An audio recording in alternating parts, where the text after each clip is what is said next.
சொல்லாமா வேணாமான்னு தெரியல. என்னோட கடைசி படமான டே ஒன்ல இருந்து என் கூடவே நின்னது என்னோட ரசிகர்கள்.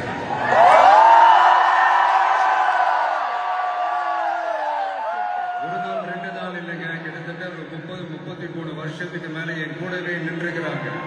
அதனாலதான் நான் என்ன டிசைட் பண்ணேன்னா, அடுத்த 30-33 வருஷத்துக்கு நான் நிக்கிறேன்.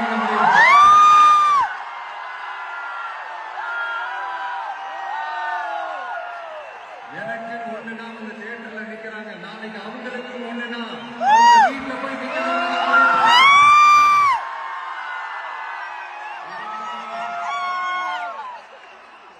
எனக்காக எல்லாத்தையும் விட்டு கொடுத்த என்னுடைய ரசிகர்கள்